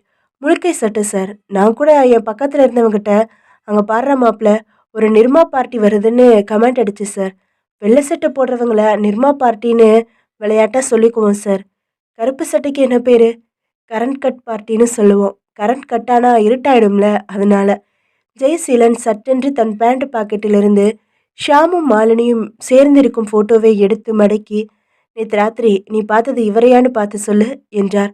அவன் வாங்கி பார்த்த உடனே, "ச்ச" என்றான். "அப்படின்னா? இந்த ஆளுக்கு இட்லி மாதிரி கண்ணு எல்லாம் எப்படி உப்பி கிடக்குது? காரை விட்டுட்டு போனவன் வேற ஆளு சார். எனக்கு எப்படி அடையாளம் சொல்றதுன்னு தெரியல. ஆனா அது வேற ஆளு. இந்த போட்டோல இருக்கிறவன் இல்லை சார். காரை நிறுத்திட்டு எண்ணூர் போயிருக்கலாங்கிற என்னோட சுலப தியரி உதை வாங்கியதை இன்ஸ்பெக்டரால் ஜீரணிக்க முடியவில்லை. ஜெயசீலன் அவரிடம், ஆக கார் ஷியாமோடது. ஆனா அதை கொண்டாந்து இங்க விட்டுட்டு போனது ஷியாம் இல்ல. வந்தது யாரு? எதுக்காக இங்க அனாதையா விட்டுட்டு போனா என்றார். காரை திறந்து உள்ள பார்த்தா, உள்ள ஏதாவது ஒரு கேள்விக்கு பதில் கிடைக்கலாம் ஜெயசீலன். நான் அந்த அம்மா மாலினிக்கு ஃபோன் பண்ணி காரோட டூப்ளிகேட் சாவியை உடனே இங்க அனுப்ப சொல்றேன். செய்யுங்க. ஜெயசீலன் ஃபோன் செய்தார். ஹலோ என்றாள் Malini. Miss Malini Shyam speaking sir. உங்க மெல்ல மாருதி கார் கிடைச்சிடுச்சு மேடம். அப்படியா? Very good. அவரு மிஸ்டர் ஷியாம் பற்றி இன்னும் தகவல் கிடைக்கல. உங்கள் காரு நேற்று ராத்திரி 11 மணிலேருந்து சென்ட்ரல் ஸ்டேஷன் வெளியில் நிறுத்தப்பட்டிருக்கு. சென்ட்ரல் ஸ்டேஷன்லையா? எஸ். அப்படின்னா என்ன அர்த்தம்? அவர் ரயில் ஏறி ஏதோ ஒரு வெளியூர் போயிருக்காரா என்ன? அப்படித்தான் நாங்களும் யூகித்தோம். ஆனால் அதுலேயும் ஒரு குழப்பம் இருக்குது. என்ன சார் குழப்பம்? நேற்று உங்கள் கார் கணவர் ஷியாம் வீட்டை விட்டு வெளியில் புறப்பட்டப்போ நீங்கள் பார்த்தீங்களா? ஓ, பார்த்தனே. எத்தனை மணிக்கு புறப்பட்டாரு? ஈவினிங் 5 மணி இருக்கும். அப்போ அவர் என்ன கலர் சட்டை போட்டிருந்தாரு? Brown colour shirt. முழுக்கை சட்டையா? இல்லை சார், அரைக்கை சட்டை. அவர் புறப்பட்டப்போ கூட கூட யாராச்சும் நபர் இருந்தாரா? இல்லையே சார். ரைட்டு. எந்த நண்பரையாவது பார்க்க போகிறதா உங்ககிட்ட சொல்லிட்டு போனாரா? அவர் எப்போ வீட்டை விட்டு வெளியில் புறப்பட்டாலும் எங்கே போகிறேன்னு சொல்கிறதே இல்லை சார். நானாக கேட்டாலும் திட்டுவார். அவசியம்னா நானே சொல்லுவேன்னு எரிஞ்சு விழுவார். சரி, உங்கள் காரோட டூப்ளிகேட் சாவி இருக்கா? தேடணும் சார். பீரோவில் இருக்கும்னு நினைக்கிறேன். காரோட கதவை திறந்து உள்ளே பார்க்க வேண்டியிருக்கு மேடம். சாவி இல்லைன்னா லாக் சிஸ்டத்தை ரிப்பேர் செஞ்சு தான் திறக்க வேண்டியிருக்கும். நான் தேடி எடுக்கிறேன் சார். உங்களுக்கு டிரைவிங் தெரியுமா மேடம்? தெரியும் சார். அப்போது அந்த டூப்ளிகேட் சாவியை எடுத்துக்கிட்டு நீங்களே வாங்க. அவசியப்படலைன்னா உங்கள் காரை ஒப்படைச்சிடுறோம். நீங்கள் எடுத்துகிட்டு போயிடலாம் மேடம். சரி சார். லேட் பண்ணாமல் உடனே வாங்க. வைத்து விட்டு மறுபடியும் கார் நின்ற இடத்துக்கே வந்தார் ஜெயசீலன். சற்று நேரத்தில் கார் சாவியோடு வந்து நின்றாள் மாலினி. சாவி போட்டு காரின் கதவை திறந்தார்கள். உள்ளே பார்வையை அலைய விட்டார்கள். பின்சீட்டை தடவி பார்த்த ஜெயசீலன், ஈரமா இருக்கே என்றார். முதுகு சாய்மான பகுதியும் உட்காரும் பகுதியும் இணையும் இடுக்கில் ஒரு விரலை வெட்டி எடுத்தார். அவர் விரல் நனைந்திருந்தது. நேற்று ராத்திரி மழை பெஞ்சுதா ஜெயசீலன்? கார் ஜன்னல் பக்க சீட்டு கொஞ்சம் கூட ஈரமா இல்லையே. அட ஆமா. ஒருவேளை முன்பக்க ஜன்னல் கண்ணாடிகளை முழுக்க ஏற்றி விட்டுருக்கலாம். பின்பக்க கண்ணாடிகள் முழுக்க மூடாம கொஞ்சம் இடைவெளி இருந்திருக்கலாம். ஜெய்சீலன் டிக்கியிலிருந்து அந்த காலியான பெட்ரோல் கேனை எடுத்து பார்த்தார். அந்த கேனின் அடிப்பகுதியில் கொஞ்சமாக திரவம் இருந்தது. கேன் மூடப்படாமல் மூடி தனியாக இருந்தது. ஜெய்சீலன் அந்த கேனின் அடியில் இருந்ததை கொஞ்சமாக தன் உள்ளங்கையில் கவிழ்த்து முகர்ந்து பார்த்தார். என்ன பார்க்குறீங்க ஜெய்சீலன்? இந்த பெட்ரோல் கேன் திறந்திருக்கு சார். உள்ள பெட்ரோல் இல்லாததால மூடாம வச்சிருக்கலாம். ஆனா உள்ள கொஞ்சமா தண்ணி இருக்கு சார். தண்ணியா? ஆமா சார். இதோ பாருங்க. ஏன் மேடம், அந்த கேன்ல தண்ணி தான் நிரப்பி வச்சுப்பீங்களா? இல்லை சார், அது பெட்ரோல் கேன் தான். வெளியூர் போகிறப்போ 10 லிட்டர் பெட்ரோல் வாங்கி அதில் வச்சுக்கிட்டு போவோம். குடிக்கிறதுக்காக எப்போவும் மினரல் வாட்டர் தான் சார். அப்போது இந்த பெட்ரோல் கேனில் ஏன் எப்படி தண்ணி வந்துச்சு? ஜெய்சீலன் இன்ஸ்பெக்டரின் கேள்விக்கு பதிலளிக்காமல் பின்சீட்டின் கீழே கால் வைக்கும் மேற்பகுதியில் உன்னிப்பாக பார்த்தவர் ஒரு சொட்டு இரத்தப்புள்ளியை பார்த்துவிட்டார். உடனே அந்த மேட்டை மட்டும் தனியாக கையில் எடுத்து இன்ஸ்பெக்டரிடம் காட்டி, இது என்னன்னு உங்களால் புரிஞ்சுக்க முடியும்னு நினைக்கிறேன் சார் என்றார். பார்த்ததுமே புரிந்து கொண்ட பிரகாஷின் விழிகள் விரிந்தன. அப்படின்னா பெட்ரோல் கேனில் தண்ணி எடுத்து பின்சீட்டில் ரொம்ப கவனமாக கழுவப்பட்டிருக்கு. என்னதான் பார்த்து பார்த்து கழுவியும் இந்த புள்ளி விடுபட்டு போச்சு சார். என்ன சார் புள்ளி இது? என்ன யோசிக்கிறீங்க நீங்க என்றாள் மாலினி பரபரப்பாக. ஒன்றும் இல்லை மேடம். நீங்கள் வீட்டுக்கு டாக்ஸிலேயோ ஆட்டோலேயோ போயிடுங்க. இந்த காருக்குள்ள ஃபாரன்சிக் டிபார்ட்மெண்ட்டுக்கு நிறைய வேலை இருக்கு. கைரேகைகள் எடுக்க வேண்டியிருக்கு. எங்க வேலைகள் முடிஞ்சதும் காரை ஒப்படைக்கிறோம். காரை விடுங்க சார். அவருக்கு என்னாச்சு? நீங்க யோசிக்கிறத பார்த்தா எனக்கு பயமா இருக்கு சார். ஆரம்ப சந்தேகங்கள வச்சுக்கிட்டு எந்த முடிவுக்கும் இப்ப வர முடியாது மேடம். நீங்க மனசு போட்டு குழப்பிக்காம வீட்டுக்கு போங்க. ஜெய்சீலன் அவளை சமாதானப்படுத்தி ஆட்டோவில் ஏற்றி அனுப்பி வைத்துவிட்டு போலீஸ் நாயை வரவழைப்பதற்கான ஏற்பாடுகளில் இறங்கினார். பகுதி 9. கட்டிடத்தின் உச்சியில் ரோமன் எண்கள் முட்கள் பிரிந்து நின்று நேரம் நகர்த்தி கொண்டிருந்தன. ஜீப்பை விட்டு இறங்கி உள்ளே நடந்தார் ஜெய்சீலன். தடவவியல் தடயவியல் பிரிவு என்று போட்டிருந்த மாடிப்பகுதிக்கு வந்தார். அங்கே இன்ஸ்பெக்டர் ரேங்கில் இருந்த தேவராஜன் அறைக்குள் வந்தார். ஜன்னலுக்கு பச்சை தட்டி தொங்கவிடப்பட்டிருந்தது. ஒரு சீசாவுக்குள்ளிருந்து புறப்பட்டிருந்த மணி பிளான்ட் கம்பியின் மேல் பின்னிடப்பட்டிருந்தது. மின்விசிறி அழுக்காக இருந்தது. குப்பை தொட்டி வழிந்தது.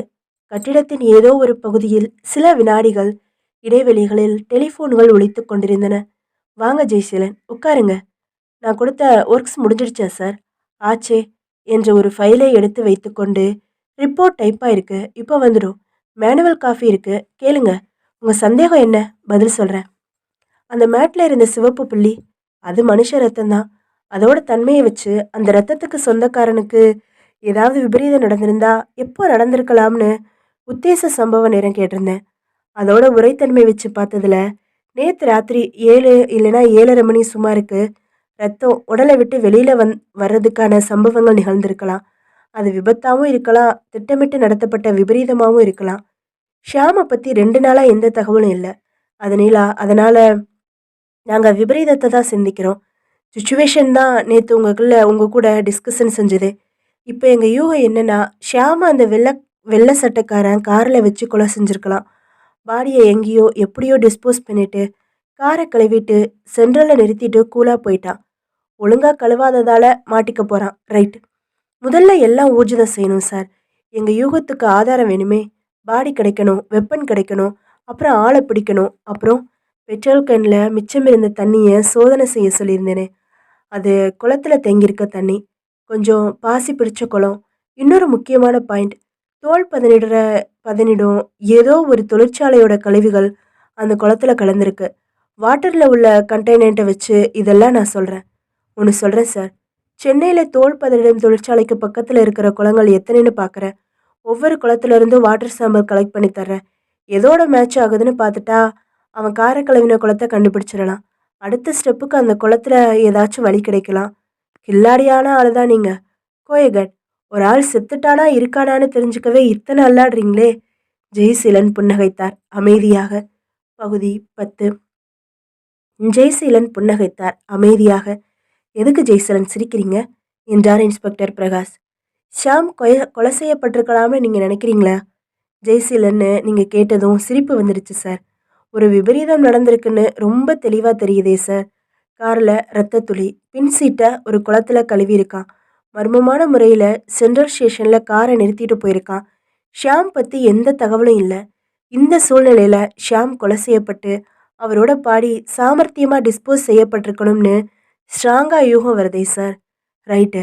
அந்த காரை கொண்டு வந்து நிறுத்திட்டு போன வெள்ளை கலர் சட்டைக்காரனை பற்றி ஏதாவது தகவல் கிடைச்சதா? இல்லை சார். மேற்கொண்டு எந்த ரூட்டில் இந்த கேஸை தொடரலாம்னு நினைக்கிறீங்க ஜெய்சீலன்?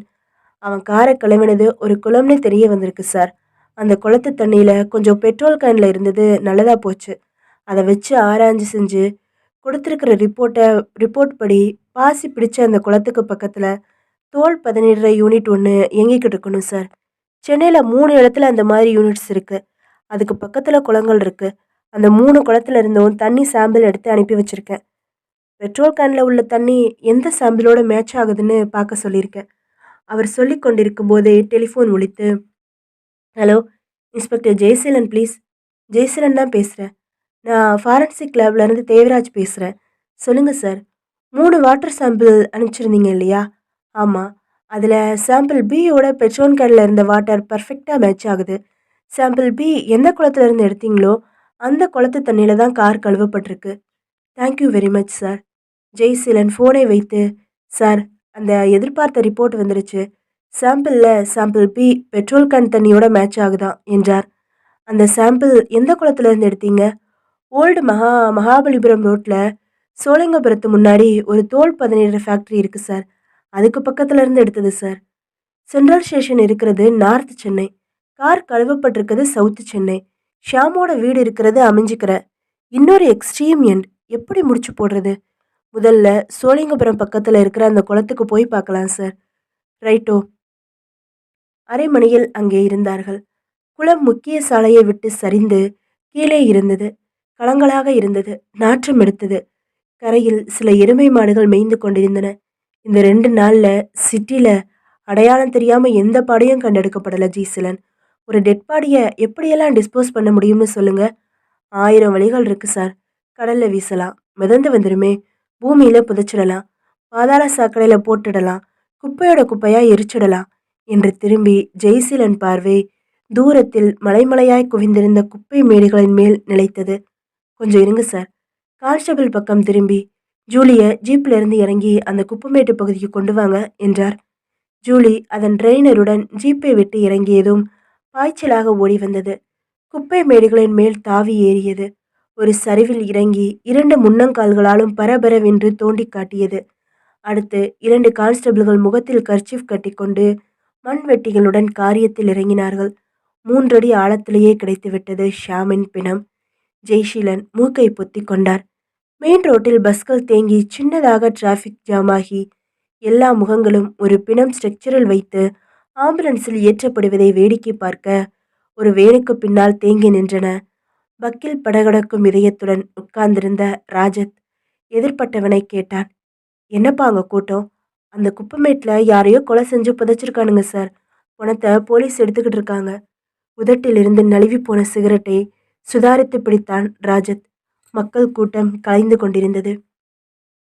பகுதி 11. மக்கள் கூட்டம் கலைந்து கொண்டிருந்தது. மயானம் வரை கூட வந்தவர்களில் முக்கியமான உறவினர்களும் நண்பர்களும் மட்டுமே புதிதாக போடப்பட்ட திடீர் பந்தலின் இடையில் நாற்காலிகளில் அமர்ந்திருந்தார்கள். அழுது அழுது கண்கள் சிவந்த மாலினி இனி கண்ணீர் இருப்பில்லாத நிலையில் வெறித்த பார்வையுடன் சோஃபாவில் சாய்ந்திருந்தாள். எஸ்கியூஸ் மீ மேடம் என்றார் எதிரே அமர்ந்திருந்த ஜெய்சிலன். சொல்லுங்க சார். உங்க ஒத்துழைப்பு இல்லாம நாங்க எந்த ஸ்டெப்பும் எடுக்க முடியாம நிலைமையில இருக்கோம்.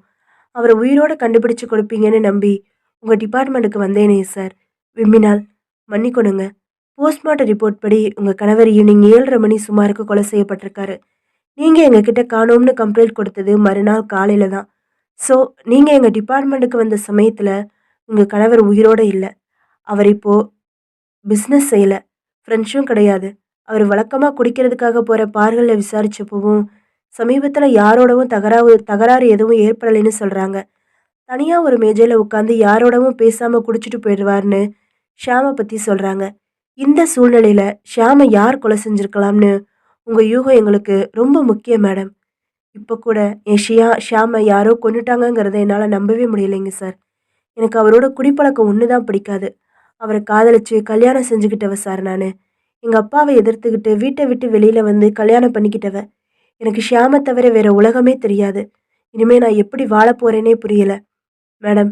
இந்த கொலையை எந்த வகையில் சேர்க்கறதுன்னு புரியல. கைப்பற்றின ஷியாமோட பாடியில் ஒயின், வாட்சு, செயின், வாட்சு, மோதிரம் எல்லாம் அப்படியே இருந்துச்சு. அதனால நிச்சயம் பணத்துக்காக ஒரு திருடன் நடத்தின தாக்குதல் இல்லை இது.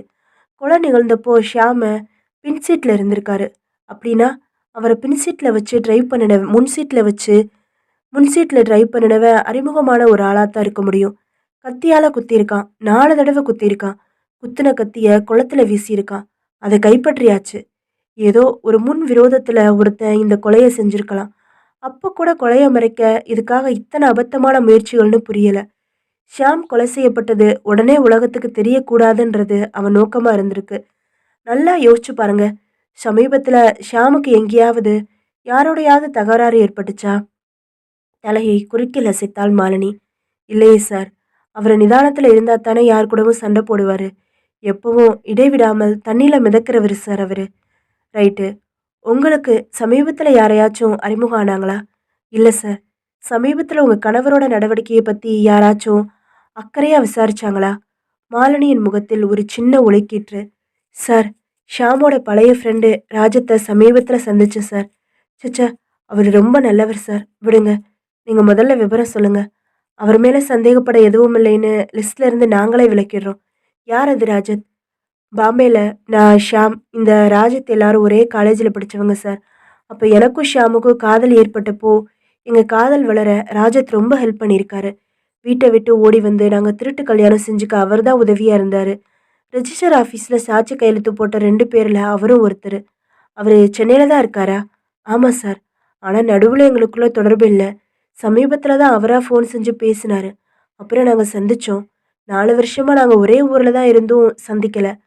அவரை இடைவெளி விட்டு சந்திச்சப்போ என்ன பேசுனீங்க?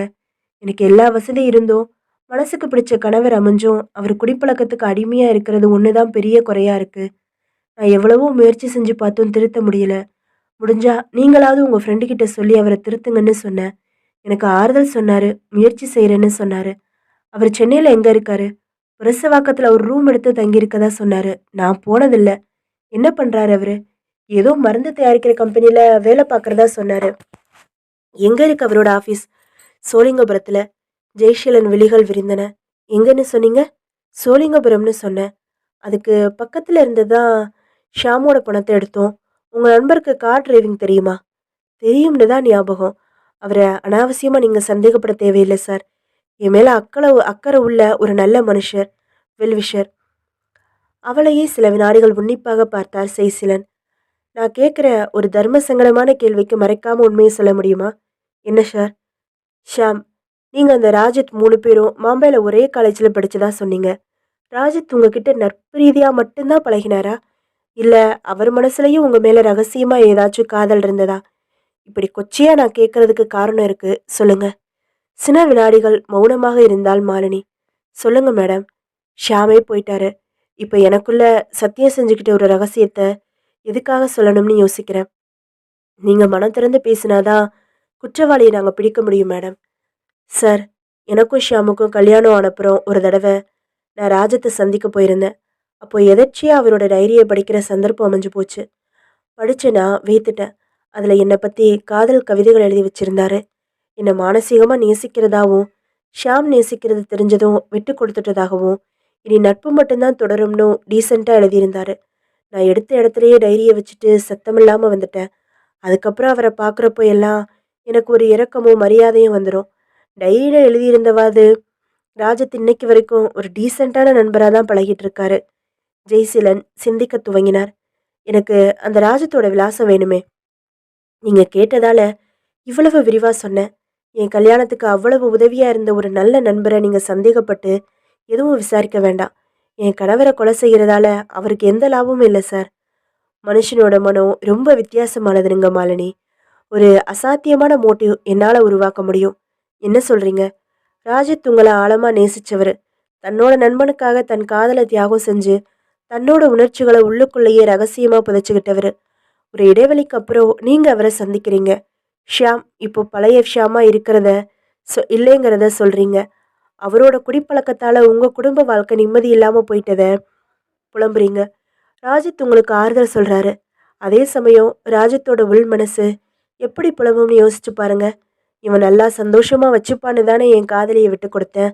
மாலினியோட அருமை தெரியாமல் இப்படி அவளை வருத்தப்பட வைக்கிறானே. இவன் எல்லாம் ஒரு மனுஷனா? இந்த ரீதியில் ஷாம் மேலே ஒரு வெறுப்பு அர்ச்சனை உள்ளுக்குள்ளே நடந்துக்கிட்டு தானே இருக்கும். அந்த வெறுப்பு ஒரு எல்லையில் குலத்திட்டமாக உருவெடுத்திருக்கலாம். ஷியாமால நம்ம மாலினிக்கு இப்போ எந்த சந்தோஷமும் இல்லை. அதனால் ஷியாமை கொண்டுட்டாதான் மாலினிக்கு நிம்மதினும் ராஜத் மனசில் ஒரு தீர்மானம் உருவாயிருக்கலாம்.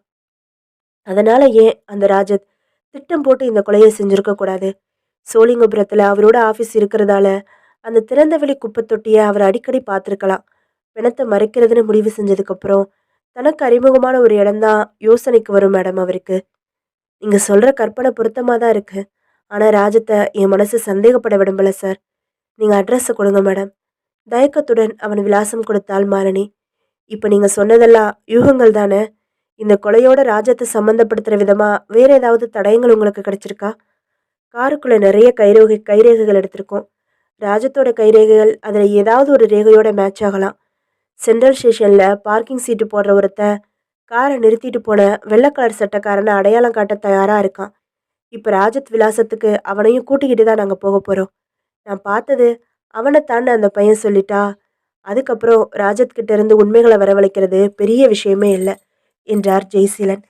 அந்த குரலில் அசாத்தியமான உறுதி இருந்தது. பகுதி 12. அந்த குரலில் அசாத்தியமான உறுதி இருந்தது. என்ன சொல்றீங்க ராஜத் என்றாள் மதுமிதா நம்ப முடியாமல். திறந்து வைத்திருந்த தனது பெட்டியில் அவசரமாக துணிகளில் அள்ளி வைத்துக் கொண்டிருந்த ராஜத், மதுமிதா, இப்போ உனக்கு விவரமா எதுவும் சொல்ல சந்தர்ப்பம் இல்லை. எவ்வளவு சீக்கிரம் முடியுமோ அவ்வளவு சீக்கிரம் இந்த ஊரை விட்டு நான் புறப்பட்டாகணும் என்றான்.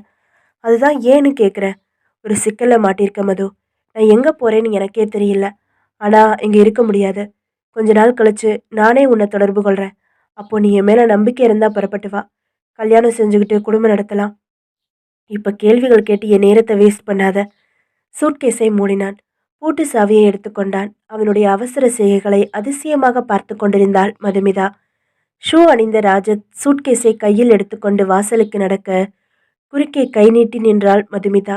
எனக்கு விளக்கம் சொல்லாம நீங்க போகக்கூடாது ராஜத். ஏன் இப்படி திருடன் மாதிரி ஓட பாக்குறீங்க? யாருக்காக பயந்து இப்படி ஓடுறீங்க? என்ன உங்க சிக்கல்? மது, என் நிலைமை உனக்கு புரியாது. விவரமா சொல்ல இப்ப சந்தர்ப்பம் கிடையாது.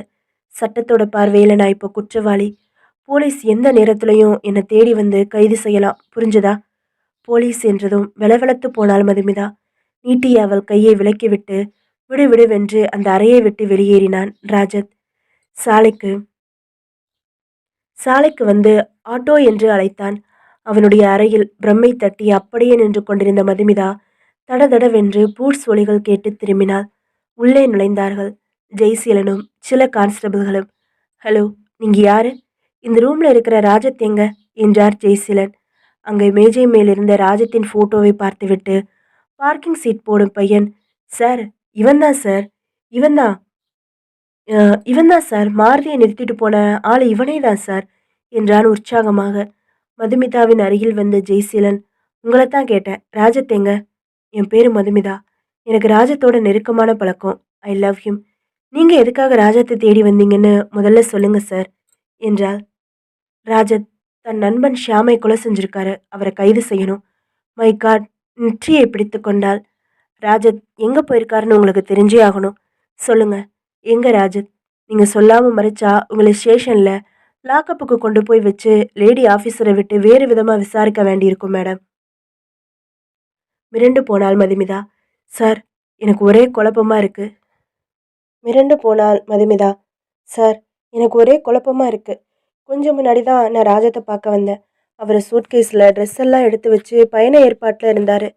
நான் வற்புறுத்தி கேட்டப்புறம், சட்டத்தோட பார்வையில் நான் ஒரு குற்றவாளி, போலீஸ் என்னை தேடி வரப்போகுது, அதனால் நான் இந்த ஊரை விட்டு போகிறேன்னு சொன்னார்.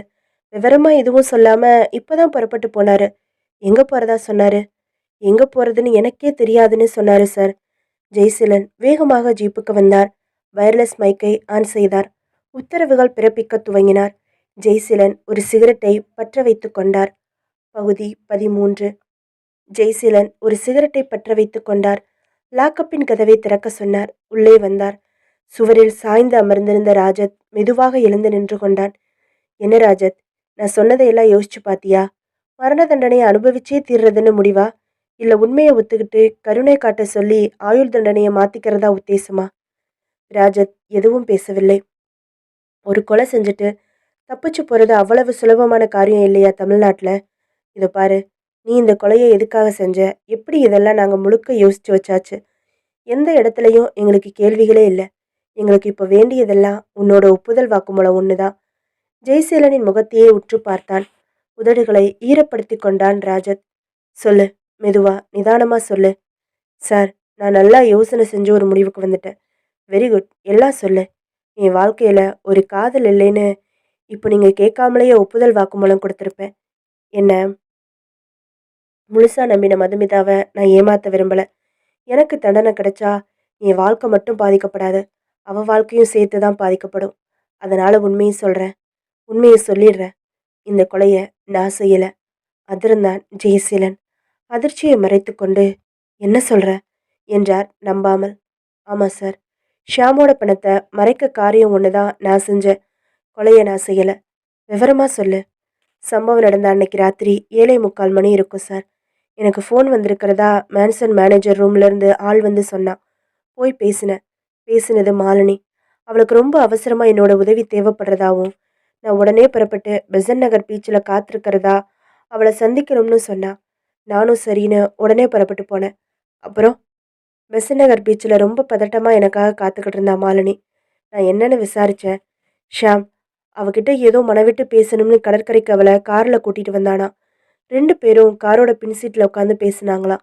அப்போ மாலினி அவளுக்கு துரோகம் செஞ்சுட்டு பல பேரோட சுத்துறதா கடுமையாக குற்றம் சாட்டினானா. இவ பொறுமையா மறுத்தாளாம். வாக்குவாதம் முத்தி போய் அவன் இவளை அரைஞ்சதோட இல்லாம கழுத்தை பிடிச்சு நெரிக்க ஆரம்பிக்க, இவ தன்னோட கைப்பையில தற்காப்புக்காக வச்சிருந்த கத்தியை எடுத்து ஒரு ஆவேசத்துல சியாம மாறி மாறி குத்திட்டாளாம். சில நிமிஷங்கள்ல அவன் செத்துட்டான். நடந்தது என்னன்னு இவளுக்கு உணர்த்துறதுக்கு கொஞ்ச நேரம் ஆயிருக்கு. அந்த சூழ்நிலையில என்ன செய்யறதுன்னு தெரியாம எனக்கு ஃபோன் செஞ்சிருக்கா. நீங்க என்ன சொன்னீங்க ராஜத்?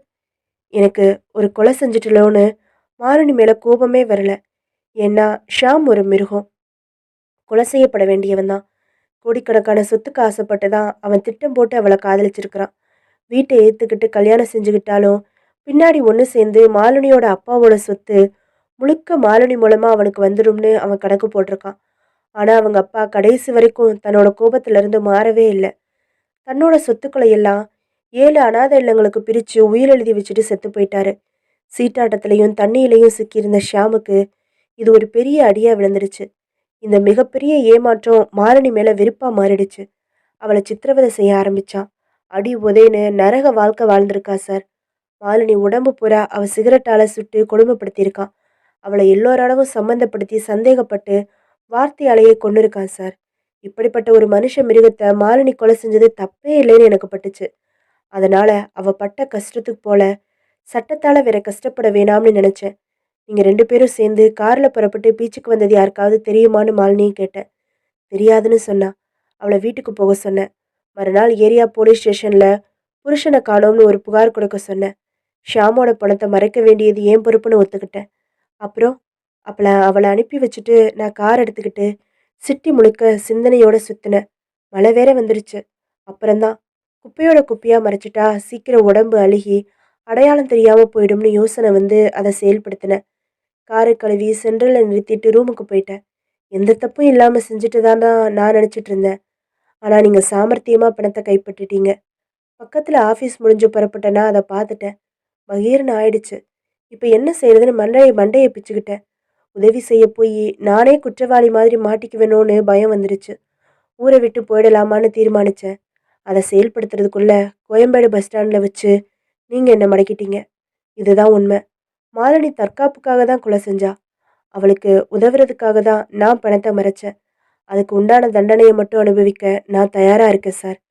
நீ சொல்றதெல்லாம் உண்மைதானான்னு மாலினியை விசாரிச்சதுக்கப்புறம் தான் நான் முடிவுக்கு வர முடியும். ஷியாம் ஒரு மிருகம் மாதிரி நடந்துக்கிட்டது உனக்கு எப்படி தெரியும் ராஜத்? எல்லாம் மனசு விட்டு மாலினியே சொன்னது தான். நாங்கள் ஒரு தடவை பனகல் பார்க்கில் சந்தித்தோம். அப்படியா? எவ்வளோ சதவீதம் நீ உண்மை பேசியிருக்கேன்னு சீக்கிரம் நான் சொல்லிடுவேன் என்றார் ஜெய்சீலன். தன் தொப்பியை சரி செய்து கொண்டு மீசையை ஒரு தரம் தடவிக்கொண்டார். பகுதி 14. தன் தொப்பியை சரி செய்து கொண்டு மீசையை ஒரு தரம் தடவிக்கொண்டார். ஆத்திரமாக நின்ற மாலினியை பார்த்தார். நான்சென்ஸ் என்றாள் மாலினி. நான் என் ஷியாமை கொலை செஞ்சேனா? பணத்தை மறைக்க உதவி செய்ய சொல்லி ராஜத்துக்கு ஃபோன் பண்ணேனா? ஷியாம் என் மேல சந்தேகம் வச்சிருந்தாரா? இதெல்லாம் பேத்தல் சார். அற்புதமான கற்பனை. ராஜத் சொல்றது பொருத்தமா இருக்கீங்க மாலினி. தன்னோட மாமனார் சொத்து தனக்கு கிடைக்கலைங்கிற வருத்தத்துல ஷியாம் உங்களை கொடுமைப்படுத்தி இருக்காரு. அந்த ஆத்திரம் உங்க மனசுல இருக்குமே. தன்னோட மாமனார் சொத்து தனக்கு கிடைக்கலன்னு ஷியாமுக்கு ஏமாற்றமா? இது என்ன புதுக்கதையா இருக்கு? உங்க அப்பா சாகுறப்ப தன்னோட சொத்துக்களை அனாதை இல்லத்துக்கு எழுதி வச்சுட்டு தானே செத்தாரு. யார் சொன்னது அப்படி? பாம்பேல இருக்கிற எங்க அப்பாவோட சொத்துக்கள் முழுக்க எனக்கு தான் வந்துச்சு. அந்த சொத்தை எல்லாம் வாடகைக்கு விட்டுருக்கோம். மாசம் 1,00,000க்கு மேல வாடகை வருது. அதுல தான் குடும்பம் ஓடுது. கொஞ்சம் இருங்க. மாலினி தன் அறைக்கு சென்று பத்திரங்களுடன் திரும்பினார். பாருங்க, சொத்தை எல்லாம் யார் பேர்ல இருக்குன்னு பாருங்க. வாடகைக்கு இருக்கிறவங்களோட போட்டிருக்கிற அக்ரிமெண்ட்டை பாருங்க. எங்க அப்பா கோவப்பட்டது உண்மை. ஆனா அப்புறம் சமாதானம் ஆயிட்டாரே. குழப்பமாக அவளை பார்த்தார். ஷாம் உங்களை அடிச்சு உதைச்சு கொடுமைப்படுத்தலையா? சச்சா, அவர் எவ்வளவு டீசன்ட் தெரியுமா? உங்க மேல சந்தேகப்படலையா அவரு? நெவர். அவர்கிட்ட ஒரே குறை அந்த குடிப்பழக்கம் மட்டும்தான். உங்க உடம்பு பூரா அவர் சிகரெட்டால சுட்டு சித்திரவதை செய்யல? எனக்கு சிரிப்பு தான் வருது சார். என்னோட வந்திருக்கிற ஒரு லேடி ஆஃபீஸரை விட்டு உங்களை செக் செய்ய விரும்புகிறேன். ஒத்துழைக்க முடியுமா? தாராளமா. பெண் சப் இன்ஸ்பெக்டர் மாலினியை அழைத்து கொண்டு அருகில் இருந்த அறைக்குள் சென்று திரும்பி, நோ சார், இவங்க உடம்புல சிகரெட்டால சுட்ட தழும்பு எதுவும் கிடையாது என்றாள். அப்படின்னா ராஜத் ரொம்ப அழகா பொய் சொல்லியிருக்கான் என்றார் ஜெய்சீலன். தான் மாட்டிக்கிட்டதால தப்பிக்கிறதுக்காக என்ன மாட்டிவிட இப்படியெல்லாம் கதை விட்டுருக்காரா சார் ராஜத் என்றார் மாலினி. ஜெய்சீலன் கையில் இருந்த த ஸ்டிக் மெதுவாக சுழன்றது. பகுதி 15. ஜெய்சீலன் கையில் இருந்த ஸ்டிக் மெதுவாக சுழன்றது. சார், என்னை நம்புங்க. நான் சொன்னது தான் உண்மை. நான் நடிக்கல. மாலினி தான் நடிக்கிறா. தன்னோட அப்பா அனாதை இல்லத்துக்கு சொத்து எழுதிட்டு செத்து போனதா சொன்னது அவதான். தன்னை ஷியாம் ரொம்ப குடும்பப்படுத்துறதா சொன்னது அவதான். அவன் மேல எனக்கு பரிபூரணமான இரக்கம் ஏற்படுறதுக்காக அப்படி சொல்லியிருக்கா என்றாள் ராஜத். அவ மேல நீ எதுக்காக இறக்கப்படணும்? அப்பதானே அவ கஷ்டப்படக்கூடாதுன்னு பிணத்தை மறைக்கிற பொறுப்பை நான் ஏத்துப்பேன். அதுக்காக இப்ப யோசிச்சா எல்லாமே நாடகம்னு நினைக்கிறேன் சார். அவ ஏதோ ஏதோ ஒரு காரணத்துக்காக தான் ஷாம கொலை செய்கிற நோக்கத்தில் இருந்திருக்கா. அப்போதான் நான் ஃபோன் செஞ்சு பழைய நட்பை புதுப்பிச்சிருக்கேன். ஒரு அப்பாவி மாட்டினான்னு நினச்சி அழகா திட்டம் போட்டிருக்கா. அவன் மேலே இறக்கம் வர்ற மாதிரி பொய் பொய்யா சொல்லியிருக்கா. சம்பவம் நடந்த அன்னைக்கு பெசன் நகர் பீச்சில் வச்சு இவளே ஷியாம கொலை செஞ்சுட்டு என்னை கூப்பிட்டு தற்காப்புக்காக செஞ்சேன்னு அங்கேயும் ஒரு புது நாடகமாடி என்னை நம்ப வச்சுட்டா சார். என்னை நம்புங்க சார், ப்ளீஸ். நான் கொலை செய்யலை. நீ சொல்ற எல்லாம் நம்புறதுக்கு ஆதாரம் சரியா இல்லையே ராஜத். மாலினி சொல்றது தானே நம்புற மாதிரி இருக்கு. அவங்க சொல்ற மாதிரி இப்ப கொலைப்பழைய மாலினி மேல போடுறதுக்காக நீ ஏன் எல்லாத்தையும் கற்பனையா சொல்லக்கூடாது? நாங்க சந்திச்சத பேசுனத, அவ எனக்கு ஃபோன் செஞ்சு பீச்சுக்கு வர சொன்னதை எல்லாம் என்னால எப்படி சார் நிரூபிக்க முடியும்? அதுக்கெல்லாம் சாட்சி எதுவும் இல்லையே. அதனால தான் சொல்றேன், பேசாம கொலைய ஒத்துக்கோ. என்ன சார் நீங்க அதையே சொல்லிக்கிட்டு இருக்கீங்க? ஒரு கொலைக்கு காரணம் வேணாமா? நான் எதுக்காக சார் ஷியாம கொலை செய்யணும்? இது கேள்வி ராஜத். உனக்கு பாம்பேல படிச்சப்பவே மாலினி மேல ரகசியமா ஒரு காதல் உண்டு. ஷியாம் அவளை நேசிக்கிறது தெரிஞ்சதும் நீ உன் காதலை உள்ளுக்குள்ளேயே புதைச்சிட்ட. உண்மையா இல்லையா? இதென்ன புதுக்கதையா இருக்கு? கதை இல்லை, நீ உன் டைரியில எழுதி வச்சதுதான். ஆனா அதை உனக்கு தெரியாம மாலினி படிச்சிருக்கா. ஐயோ கடவுளே, நான் அந்த மாதிரி மாலினியை நினைச்சு பார்த்ததும் இல்லை, டைரியில எழுதுனதும் இல்லை. மாலினி இந்த திட்டத்துல என்னை பலிகடா ஆக்கிறதுக்காக சாமர்த்தியமா சொன்ன பொய்கள்ல அதுவும் ஒண்ணுன்னு நினைக்கிறேன். ஜெய்சீலன் சிந்தனையோடு தன் தாடையை தடவினார். உன் கருத்துப்படி ஷியாம மாலினி தான் கொலை செஞ்சிருக்கலாம், அப்படித்தானே? ஆமா சார். அப்பவும் ஒரு காரணம் வேணுமே. எதுக்காக ஷியாம மாலினி கொலை செய்யணும்? எதுக்காக மெனக்கட்ட அந்த பழிய உன் மேல சுமத்தணும்? அது எல்லாம் நீங்க தான் சார் கண்டுபிடிக்கணும். இப்ப நான் யாரை சந்தேகப்படுறது, யாரை நம்புறதுன்னு புரியலையே என்றார் ஜெய்சீலன். சற்று தள்ளி இருந்த டெலிஃபோன் ஒலித்தது. பகுதி 16. சற்று தள்ளி இருந்த டெலிஃபோன் ஒலித்தது. இரவு உடையில் கட்டிலில் படுத்திருந்த மாலினியை நீட்டி பெரிய விளக்கை போட்டுக்கொண்டு சென்று எடுத்தாள். கண்களை கசக்கியபடி நேரம் பார்த்தாள். மணி இரவு 12:35. Hello, Malini here. மாலினி, நான் சப் இன்ஸ்பெக்டர் ஜெய்சலன் பேசுகிறேன். என்ன சார் இந்த நேரத்தில்? மேடம், லாக்கப்பில் வச்சிருந்த ராஜத் கொஞ்ச நேரத்துக்கு முன்னாடி தப்பிச்சிட்டான். அவன் உங்கள் மேலே ஒரு ஆத்திரத்தில் இருக்கான். அவன் அங்கே வரலாம். நீங்கள் எதுக்கும் கொஞ்சம் எச்சரிக்கையாக இருங்க. நான் உடனே உங்கள் பாதுகாப்புக்காக கான்ஸ்டபிள்களை அனுப்பி வைக்கிறேன். சரி சார் என்று சொன்ன போதே மாலினிக்கு வேர்த்து விட்டது. துடிக்கும் இதயத்தை அழுத்தி கொண்டாள். அரைக்கதவின் தாழ்பால் சரியாக போடப்பட்டிருக்கிறதா என்று பார்த்து கொண்டாள். சுவர் கடிகாரத்தின் டிக் டிக் ஒளி பெரியதாக கேட்டது. சில நிமிடங்களுக்கு பின் அந்த அறையின் ஒரு ஜன்னல் கண்ணாடி சிலீர் என்று உடைத்து நொறுங்க, கையில் ஒரு கடப்பாறையுடன் ஆவேசமாக அறைக்குள் பிரவேசித்தான் ராஜத். ஒரே தாவலில் அவளை பிடித்து படுக்கையில் வீழ்த்தி கடப்பாறை பிடித்த கையை ஓங்கியபடி கத்தினான் ராஜத். சண்டாளி, சாமர்த்தியமா என்ன கொலகாரனாக்கிட்டியே. நிஜமாவே ஒரு கொலகாரனாக்கிட போற. சொல்லுடி, ஏண்டி என்னை இப்படி மாட்டி விட்ட? ப்ளீஸ் ப்ளீஸ் என்னை கொன்னுடாதீங்க ராஜத். நான் செஞ்சது தப்பு தான். இப்போ என்னை கொல்லாமல் விட்டுட்டா உங்களுக்கு 20 லட்சம் தர்றேன். எப்படி நீங்கள் தப்பிச்சு வந்துட்டீங்க? எங்கேயாவது கண்காணாமல் போய் சந்தோஷமா இருங்க. 20 லட்சம் சின்ன தொகை இல்லை. என்னை கொலை செய்கிறதுல என்ன பலன்? மரண தண்டனை தான் கிடைக்கும். யோசிங்க. ராஜத்தின் பிடி தளர்ந்தது. 20 லட்சமா? கண்டிப்பா தருவியா? நிச்சயமா. இப்பவே ஹார்ட் கேஸ். ராஜத்தின் பிடி விலகியது. ரைட், கொடு, நான் போயிடுறேன். ஆனா ஷியாமை ஏன் கொலை செஞ்ச? அதை சொல்லு. என் காதல் இப்போ வேற ஒருத்த மேல. ஷியாமை கலட்டி விட்டுட்டு புது கல்யாணம் செஞ்சுக்க திட்டம் போட்டேன். அதுக்கு ஷியாமை ஒளிச்சாக வேண்டி இருந்துச்சு. அந்த சமயம் நீங்க வந்து சேர்ந்தீங்க. அழகா நாடகம் ஆடி கொலையில உங்களை சம்மந்தப்படுத்திட்டேன். அழகா நாடகம் ஆடினது நீ மட்டும் இல்ல, போலீஸும் தான். அதோ பாரு என்றான் ராஜத். ஜெயசீலனும் மற்றவர்களும் கையில் டேப் ரெக்கார்டருடன் உள்ளே வந்தார்கள். முற்றும். இதோட இந்த நாவல் முடியுது.